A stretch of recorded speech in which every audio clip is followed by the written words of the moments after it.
Satu, cek, dua, tiga. Cek. cek, cek, cek. Semuanya kemana ini?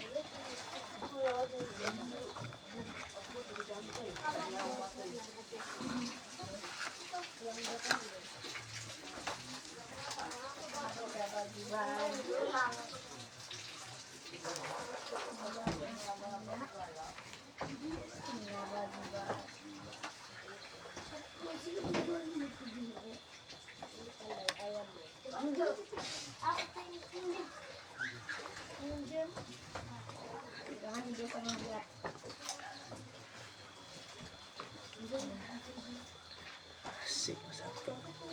Nggak ngerti. Cuma iya kumaha. Nah, diselaikan. Nah. Ya, udah.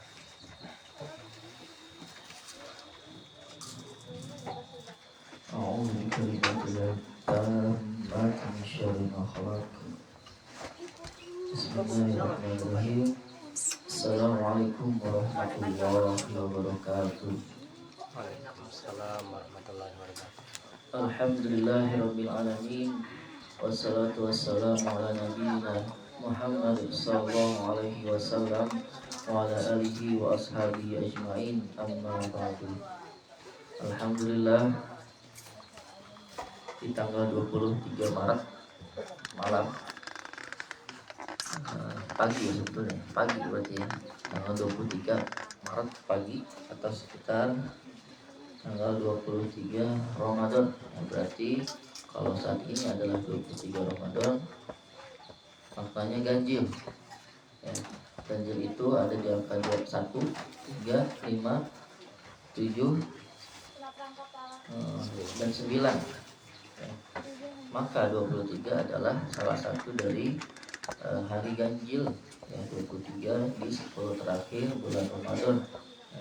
Walau alam, siapa tahu ya, malam ini adalah malam Lailatul Qadar.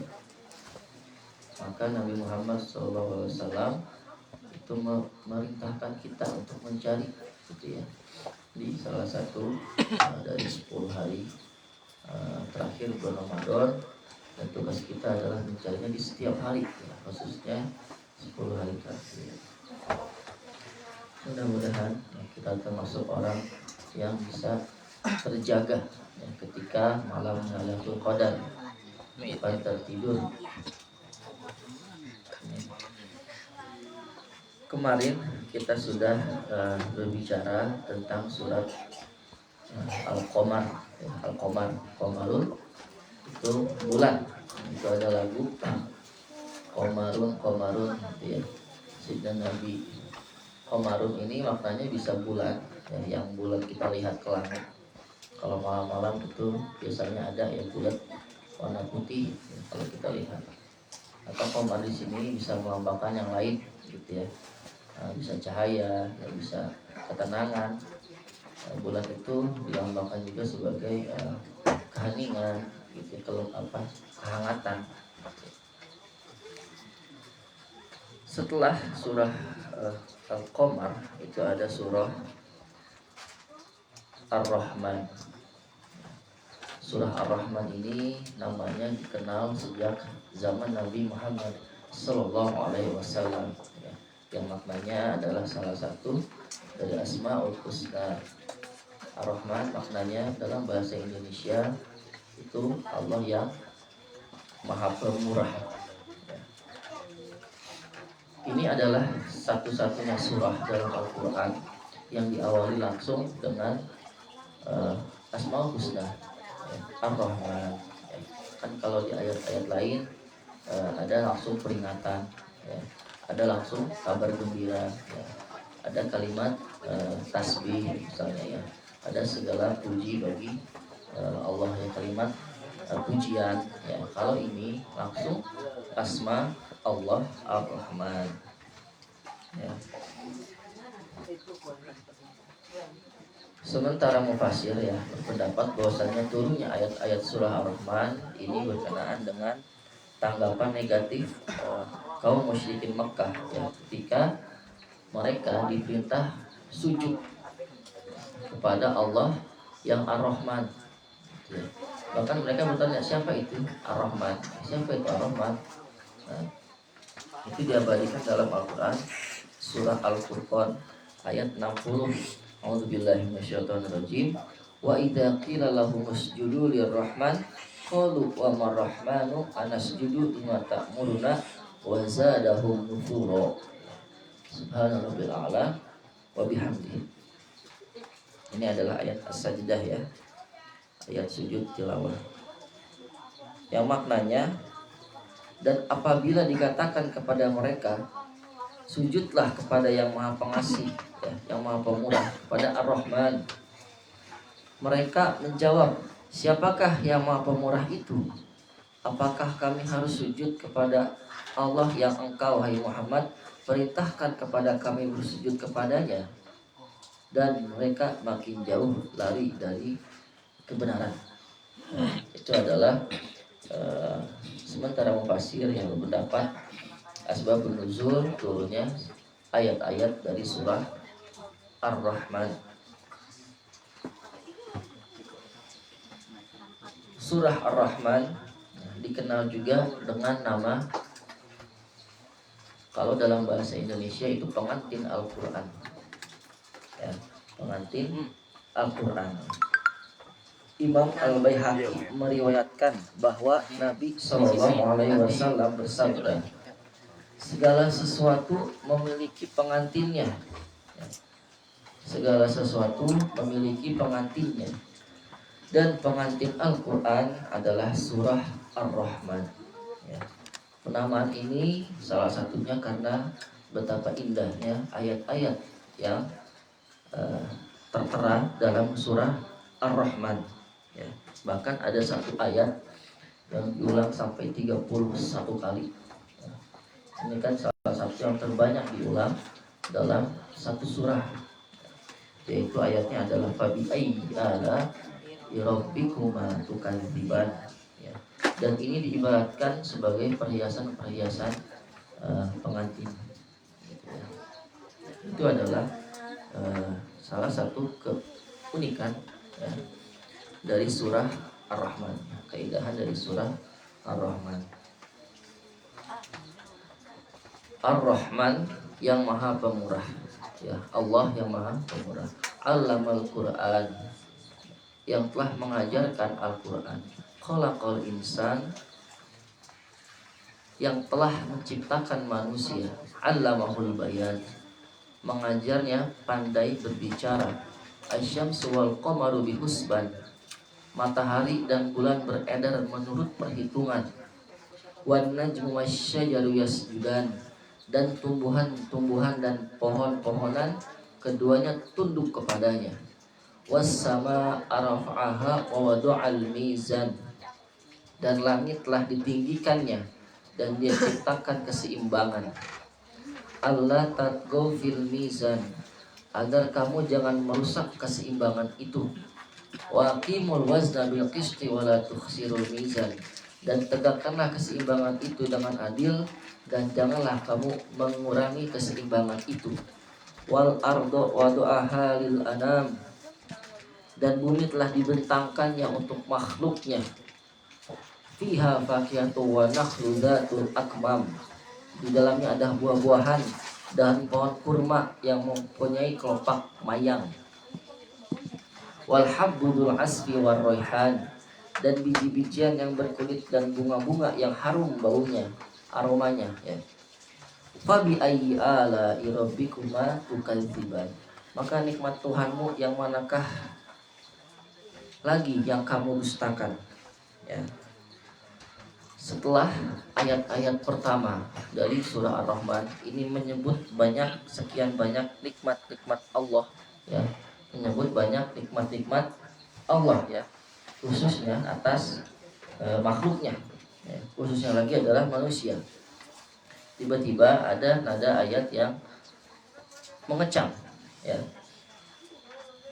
memberikan semacam mengunggah gitu ya, mengecam dengan berfirman ya, yang maknanya jika demikian itu besar ya banyak nikmat-nikmat Allah, maka nikmat mana lagi yang engkau berdua ya dustakan?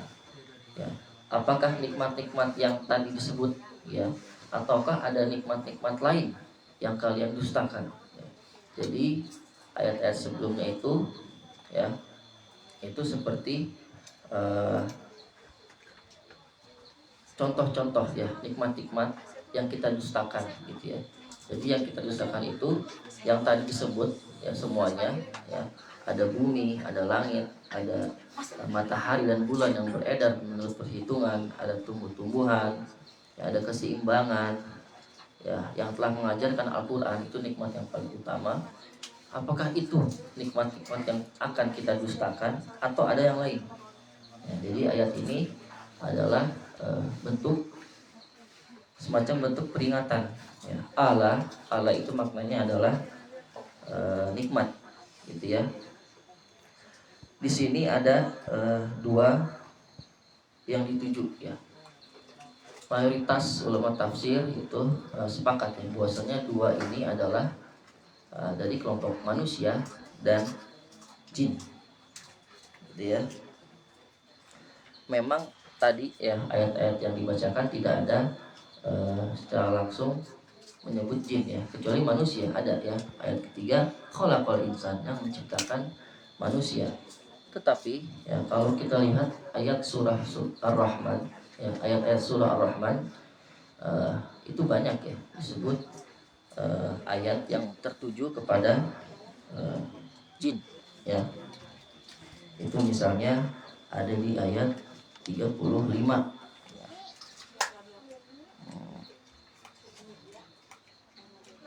35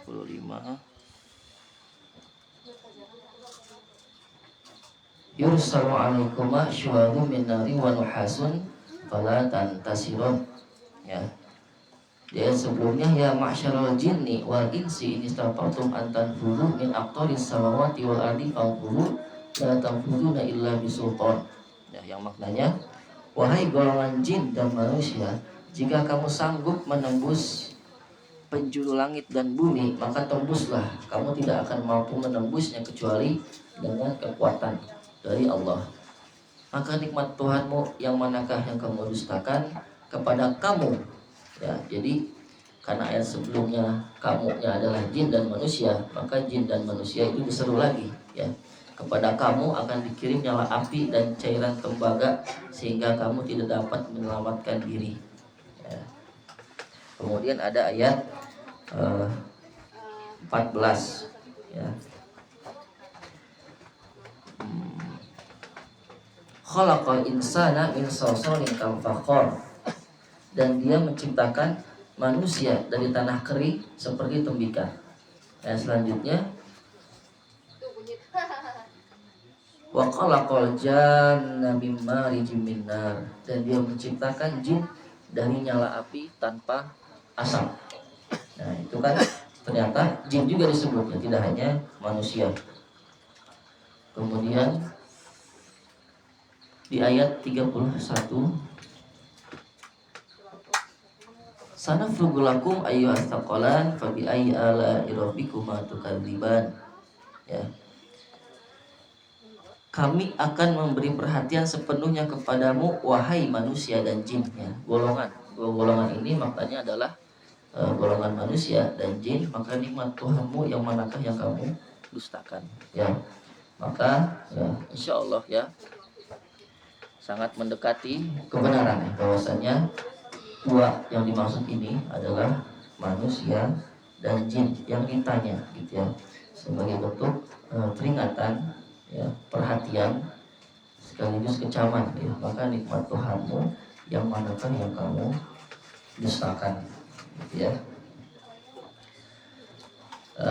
Mufasir juga ya membagi 31 ayat ya dari Fabi ayyi ala'i rabbikuma tukadziban ini kepada 4 kelompok ya. Jadi kepada 4 yang dituju ya.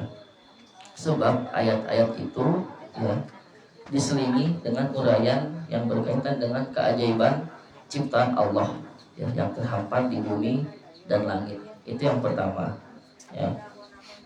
Kemudian uraian yang kedua itu berkaitan dengan siksa neraka. Ya, ada tujuh kali ya pengulangan pertanyaan yang sama yang diselingi dengan ayat-ayat yang berkaitan dengan siksa neraka. Kemudian uraian yang ketiga ya itu menyangkut tentang penghuni surga serta kenikmatannya.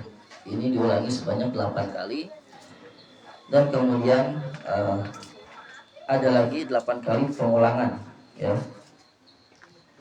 yang masing-masing sejalan ya dengan uraian sebelumnya, yaitu tentang penghuni surga ya. Jadi pemfasir ya berpendapat bahwasanya 31 ayat ini ya, dibagi untuk 4 ya. Yang pertama itu 8 ayat, 8 ayat, 8 ayat, kemudian terakhir 7 ayat ya. Mereka pun yang mengaitkan makna dari 31 kali ini ya, 8, 8, 8 dan 7 itu dengan jumlah pintu ya. Di mana jumlah pintu surga ya, dalam sebuah hadis Nabi Muhammad SAW bersabda bahwasanya pintu surga ada 8 gitu ya. Begitupun pintu neraka ya, ada 7 ya. Dalam sebuah hadis Nabi Muhammad SAW bersabda bahwasanya pintu neraka ada 7 gitu ya. Jadi maka nikmat Tuhan uang lagi yang kamu dustakan gitu ya. Ada pintu-pintu surga ya yang berjumlah 8, ada pintu-pintu neraka yang berjumlah 7 ya. Kurang lebih itu maksud ya, dari para mufasir membagi 31 ayat ini kepada 8 dan 7. Dari Sahal bin Sa'id radhiyallahu anhu, Rasulullah SAW bersabda, "Fil jannah thamaniyatu abwabin fiha babun yusamma royan la yadkhulu illa shaimun." Nabi Muhammad SAW bersabda, di surga ada 8 pintu, di antaranya ada 1 pintu yang disebut Ar-Royan. Tidak ada yang masuk melalui pintu tersebut kecuali orang-orang yang berpuasa. Ya, hadis riwayat Imam Bukhari dan Muslim. Kemudian di hadis yang lain ada ya hadis riwayat Bukhari Muslim juga tentang pintu-pintu surga ya, khususnya tentang Ar-Royan. Kemudian dari Abu Hurairah radhiyallahu anhu, Rasulullah SAW bersabda, "An-naru laha sab'atu abwab ba'duha fawqa ba'd." Neraka memiliki 7 pintu, 1 pintu berada di atas pintu lainnya. Ya, hadis riwayat Imam Tirmizi nomor 2577.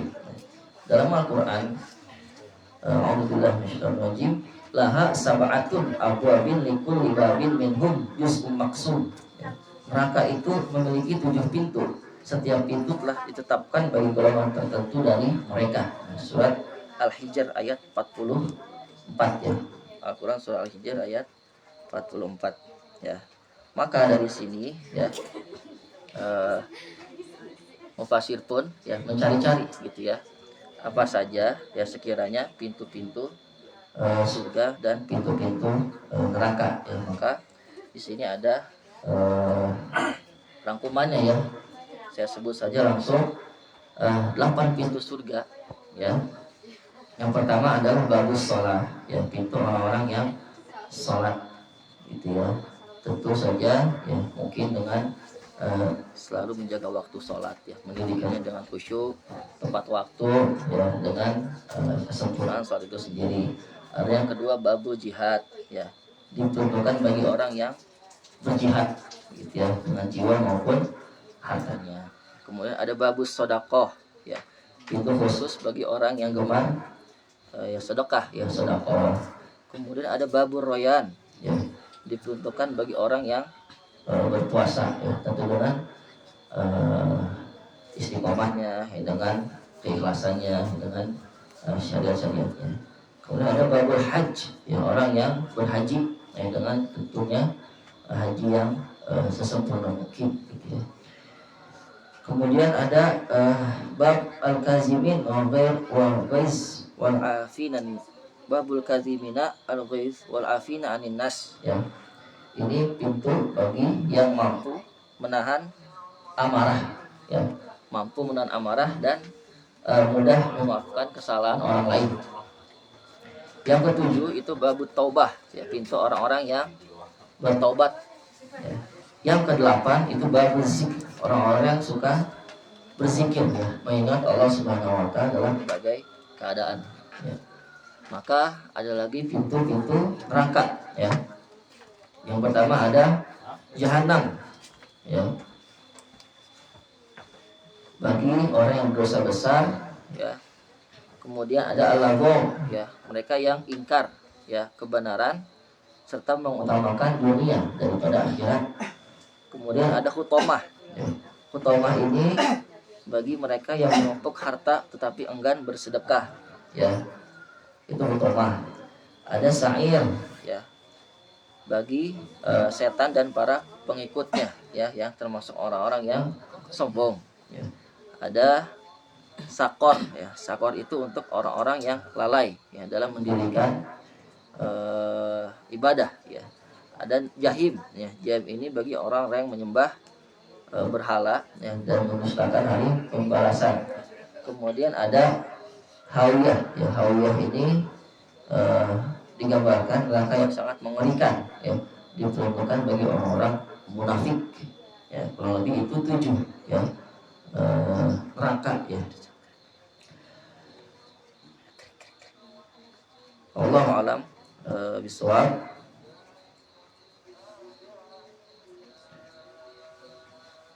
Cukup, ya.